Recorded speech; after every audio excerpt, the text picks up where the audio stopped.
Сәлематсыңдар ма балалар? Орындарыңа отырыңдар. Балалар, бүгін қандай әдемісіңдер?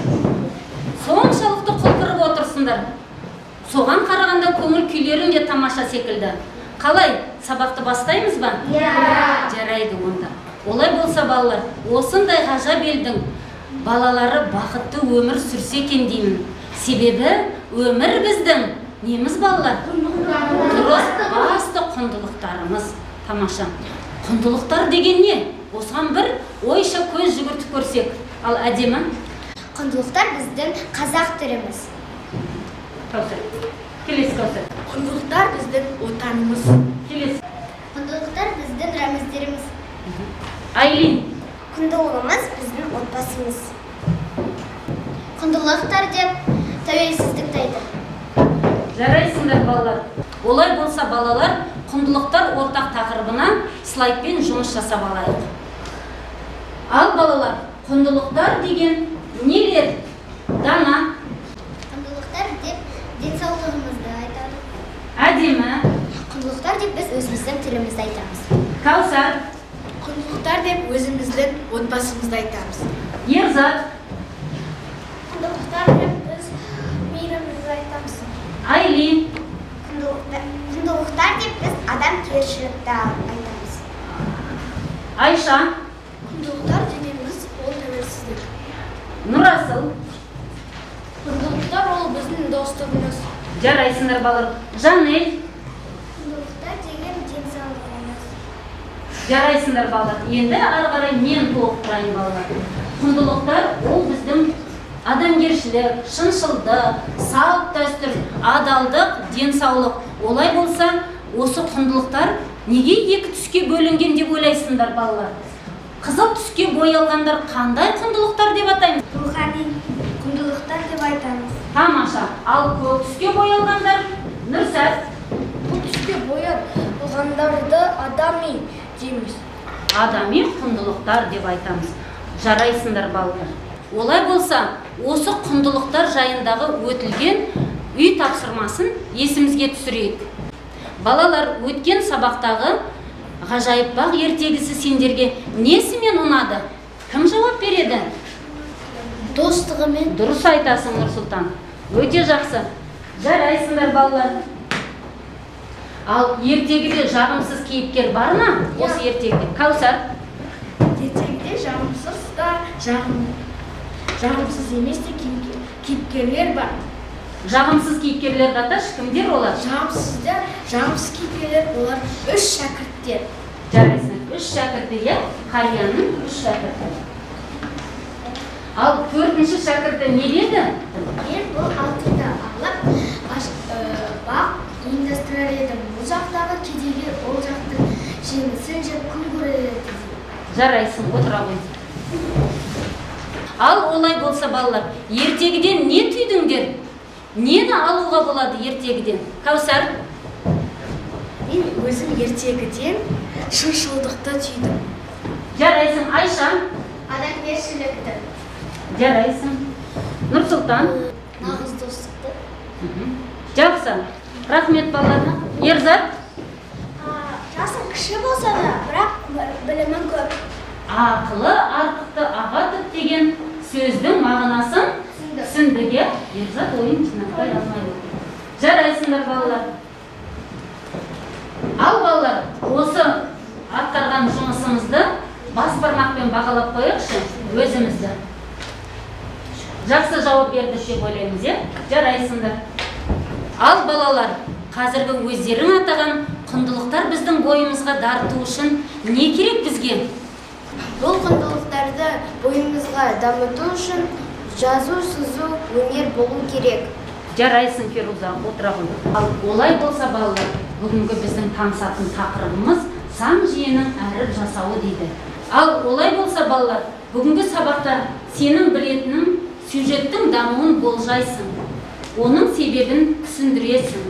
Ал сенің меңгеретінің шығармашылық жұмыстарды сызба, сурет, таңба арқылы ұсынатын боласың.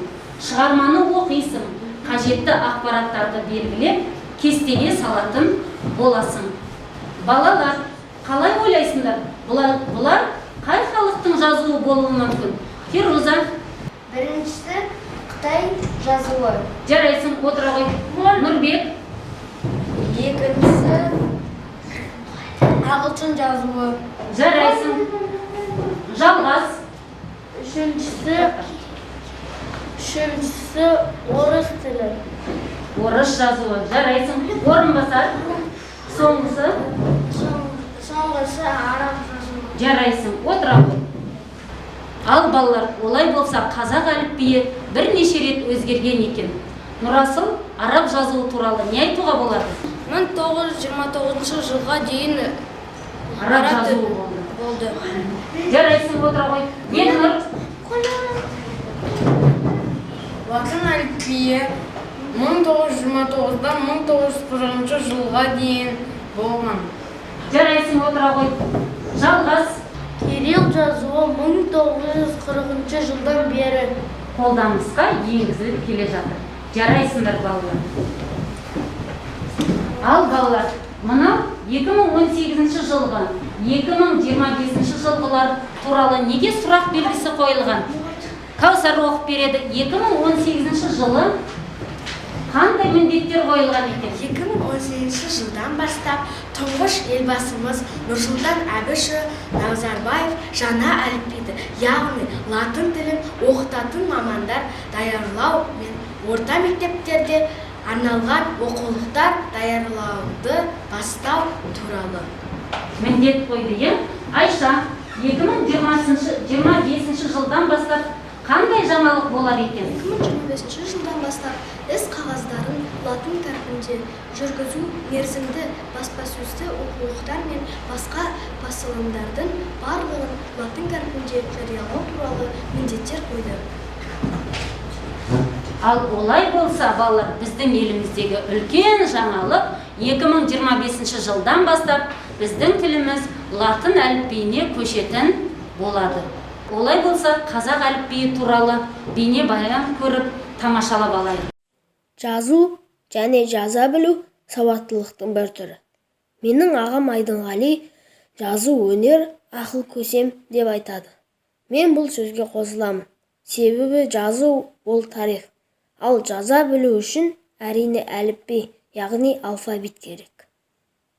Әліпби немесе алфавит грек тілінен аударылғанда жазу нұсқасы.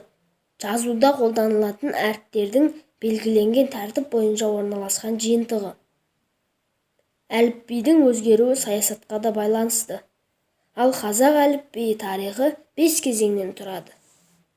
Бірінші, Орхон Енисей бойынан табылған тастарға жазылған руна жазуы, яғни көне түркі таңбалары.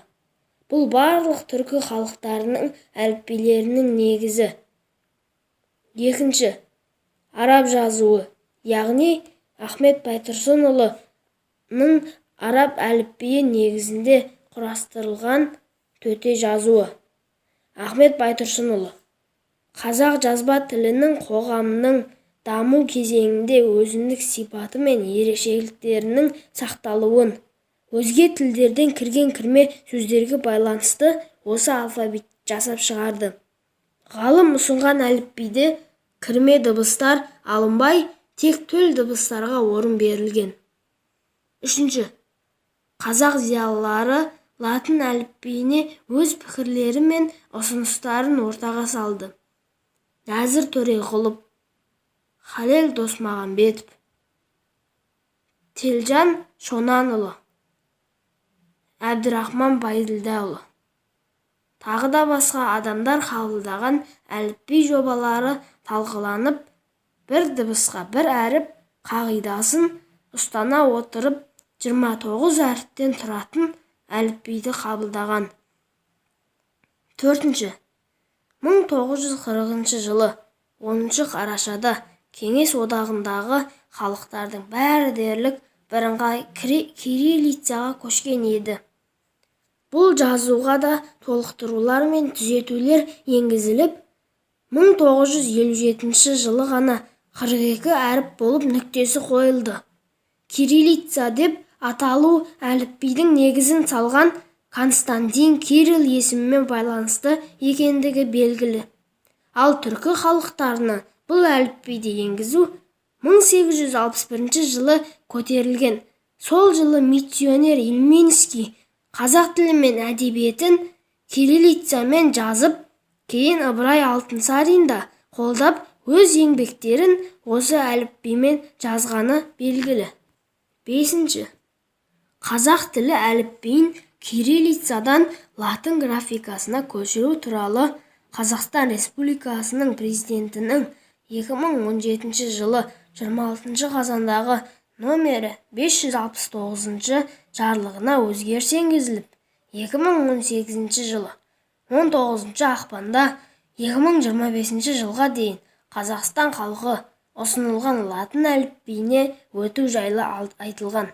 Ал балалар, осы бейне баяндағы қазақ әліпбиі қандай өзгеріске ұшыраған екен? Кім жауап береді? Кімнің есінде қалды? Руна жазуым, араб жазуым, латын жазуым, кириллица. Осы қазақ әліпбиі қайдан шықты? Қалай шықты? Осы сұраққа жауап бермес бұрын, сан жиенің әріп жасауы ертегісін қазақ тіліне Қытай тілінен аударған Серік Нұғыманмен танысып алайық. Серік Нұғыман кім екен? Кәусар. Серік Үсенұлы Нұғман, жазушы, аудармашы, сыншы. 1966 жылы Іле қазақ автономиялы облысы Нұрғылкүре ауданы Ақтала ауылында дүниеге келген. Жақсы. Планиек, жоқ деген жан, ақшаттың суы мөп-мөлдір, жүргем, еліктің лағы, кітаптардың авторы. Жарайсың, отыра ғой. Балдырған журналының бас редакторы орынбасары болып қызмет атқарады. Айша. Ол ақпарат саласының үздігі, төс белгісімен марапатталған. Ал балалар, олай болса оқулықпен жұмыс жасаймыз. Түсініп оқы айдары бойынша мәтінді оқып шығыңдар. Жұмысшылары саны бұршақ тәңдермен есеп айырсады екен. Тек бір келе сан деген кісі әрі ойлап. Осы мәтінмен жұмыс жасаймыз. Бір сөз әдісі бойынша мәтіннің мазмұнын қысқаша толықтырамыз. Қолдарымызға үлестірме парақшаны аламыз. Ал балалар, олай болса ұжымдық жұмыс жасаймыз. Барлығымыз бір сөз әдісі бойынша мәтіннің мазмұнын нақтылап, пысықтап алайық. Алғашқы сөйлемді әдемі оқиды. Ертеде жер жүзінің ешбір жерінде жазу болмапты. Жарайды, жазып отырыңдар балалар. Келесі сөйлемді Айша оқиды. Ертең келем, сәнже деген кісі жазуды ойлап тауыпты. Жарайсың. Қандай сөз жаздық? Қандай бір сөз жаздық? Сәнже. Келесі Айша оқиды. Патша сан жүйеге ан мен адамның азайып көбейгенін есепке алуды міндеттепті. Қандай сөзді жаздық? Бір сөз. Жарайсың. Жазыңдар балалар. Келесі сөйлемді оқиды Динара.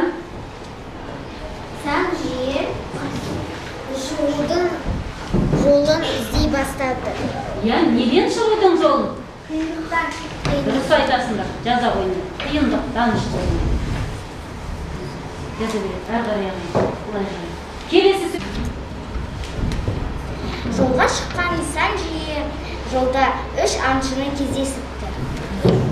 қандай бір сөз жаздық балалар? Үш аңшы.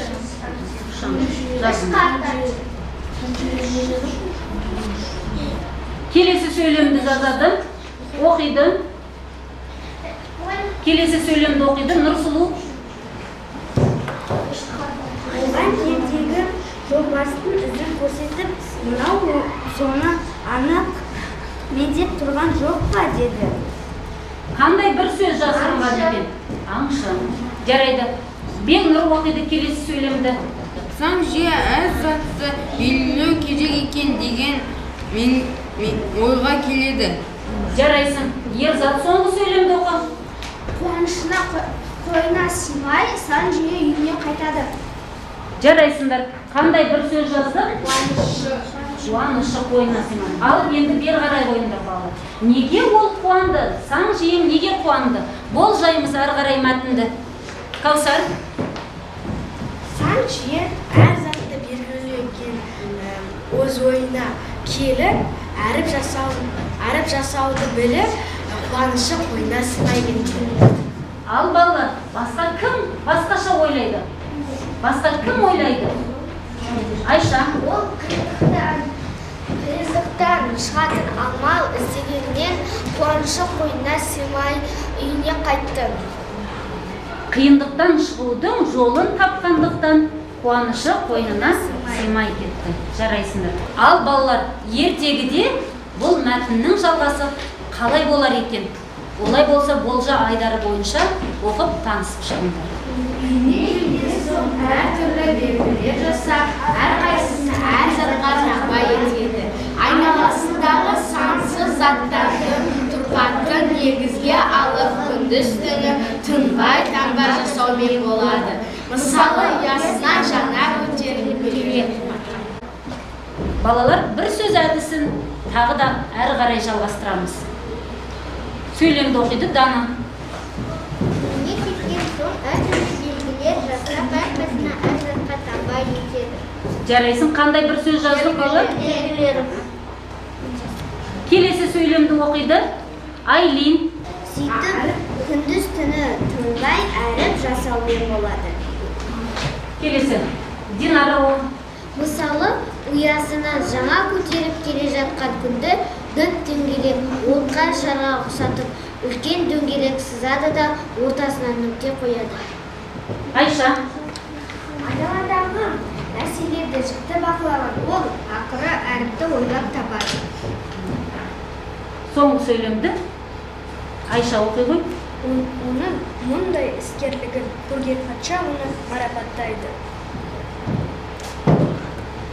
Жарайсың. Соңғы сөйлемді оқиды. Елді сан жиені құрмет тұтып атағы бұрынғыда да аспандай түседі. Балалар, осы ертегіде бізге таныс емес қандай сөзбен таныстық?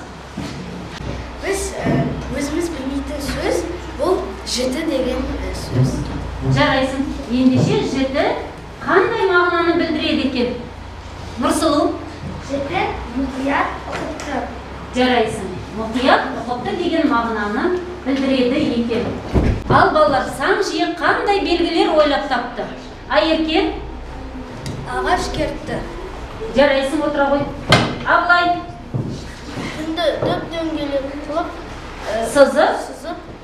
ортасына нүкте қойды. Жанел? Жіктейді. Тағы белгілер бар ма ол жасаған? Жолбарыстың ізіне қарап, нені белгілеу керек екенін білді. Ал балалар, сан жиі қандай адам? Фируза? Сан жиі зеректі тыңғылықты адам. Жарайсың. Сан жиі зерек тыңғылықты адам екен. Себебі сондықтан да сан жиінің қолынан әріп таңба жасау келген екен. Ал балалар, осы жұмыстарымызды атқарған арқамызды қағып бағалап қояйық өзімізді. Жарайсыңдар. Олай болса балалар, бізге ең жақсы ұнайтын әдісіміз ол сергіту сәті. Осы сергіту сәтінде бізде бүгін қазақ әліпбиіндегі әріптерді саусақтарымен немесе қолдарының қимылымен жасап, бір-бірімен жұбымен жасауға кірісіңдер.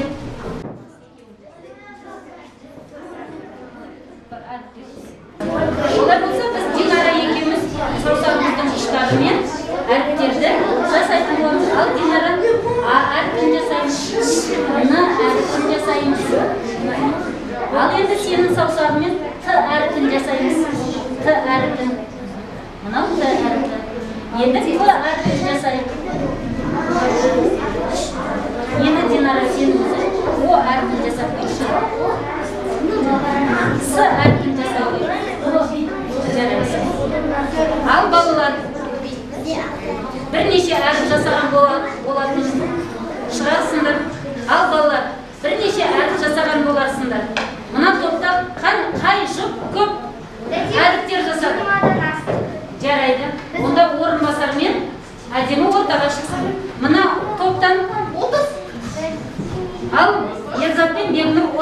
жаққа қой. Ер жақпен әйлен. Ал мына топтан келіңдер. Кел. Қазір мен айтқан әріптерді саусақтарымен немесе қол қимылдарымен көрсете қойыңдар. А әріпі, Т әріпі, П әріпі, П әріпі, Нұрсат пен Нұрбектің әрбі ұқсамады орнына отырады. Жарайсыңдар. Н әріпін жасаймыз. Н әріпін. Жарайсыңдар, әдемі қолдарымен қандай көрінеді? Ф әріпін, фонтан, Ф әріпін. Өте жақсы, отыра қойыңдар. Балалар, осы жұптық жұмысты 3 шапалақпен өзімізді бағалап қояйық. Осы бізге ең жақсы ұнайтын жұмыс, ол топтық жұмыс. Мен сендерге жұмыс үлестірейін. Бірінші топ ертегі мазмұны бойынша жоспар жазады.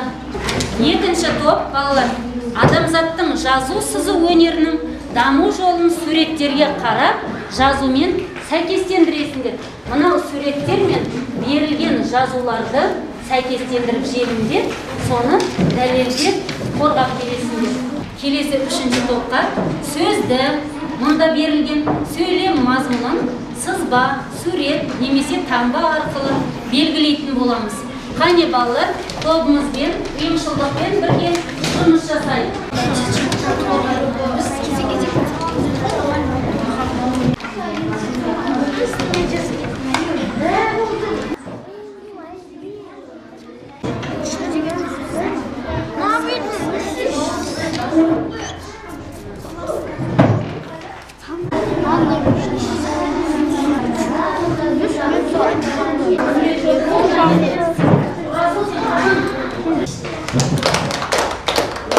Олай болса, бірінші топтың жұмысы ертегі мазмұнының жоспарын жазу болады. Келіңдер балалар, қорғамда.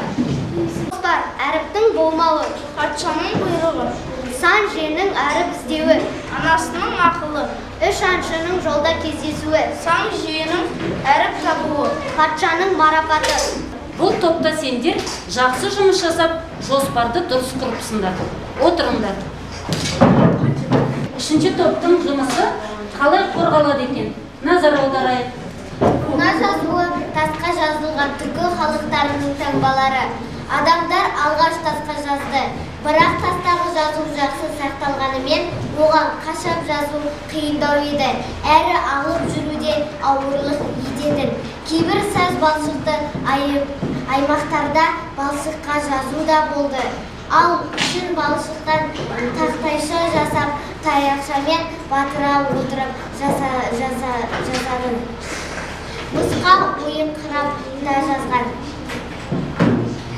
Кең таралған жазу материалды тере болды. Әсіресе бұзаудың терісін өңдеп, үстіне қалам сияқты қысқа шыбықпен бояуды пайдалана отырып жазды.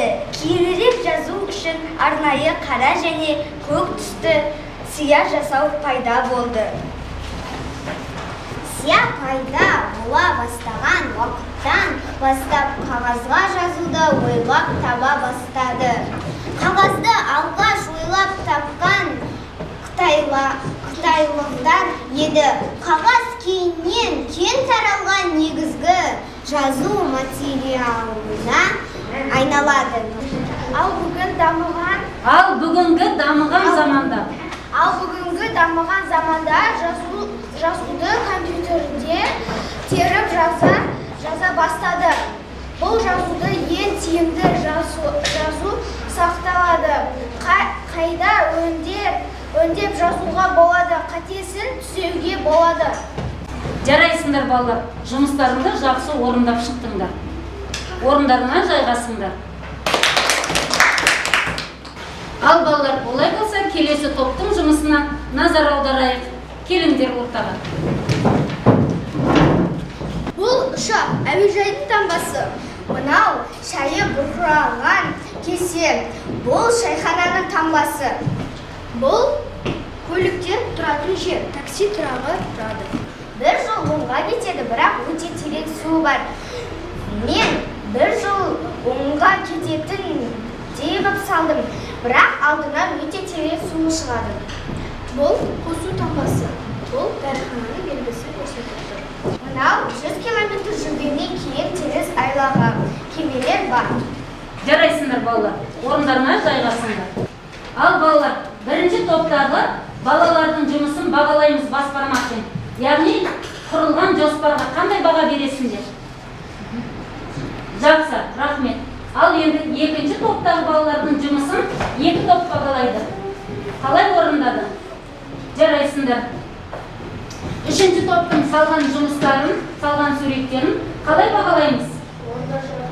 Орташа болды ма? Жарайсыңдар. Рахмет. Ал балалар, қазір топ басшысы топтық жұмысқа белсене атсалысқан балаларға бағасын қояды. Үлестірме парақшадағы бағаларын қойып шығыңдар.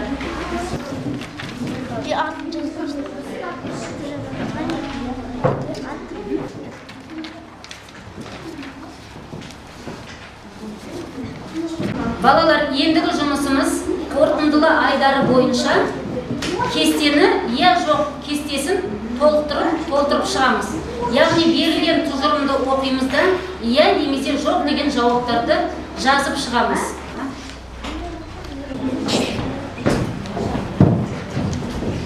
Иә жоқ кестесін тексеріп шығамыз. Және өзіңді бағала. Үлестірме парақшада кесте жұмысы бойынша өзіңді бағалап шығыңдар. Бағалап өзіңнің балыңды қойып шық. Яғни мұнда 5 жауап бар. Сол 5 жауап дұрыс болған жағдайда 5 балл қоясың. Қанша жауабың дұрыс, сол бағаны қоятын боласың. Ал балалар, қорытынды айдары бойынша тұжырымды тағы да бір қорытып өтейік. Патша сан жүйеге әріп жасауды бұйырады. Сан жүйенің әріп жасауына аңшылық көмектеседі. Сан жүйенің әріп жасауына жануардың ізі себеп болды. Ертегіні жазған авторы бар. Тек серік мұғыман ертегіні аударған. Жарайсыңдар.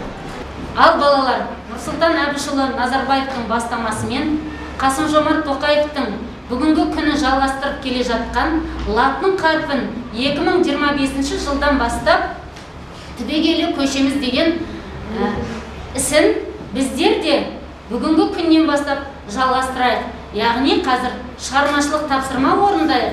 Ол тапсырмада өз есімімізді ұлттық жоба, латын қарпіндегі ұлттық жоба берілген алдыларына сол жобаға қарай отырып, өз есіміңді латын тілінде көркем жазып шығыңдар.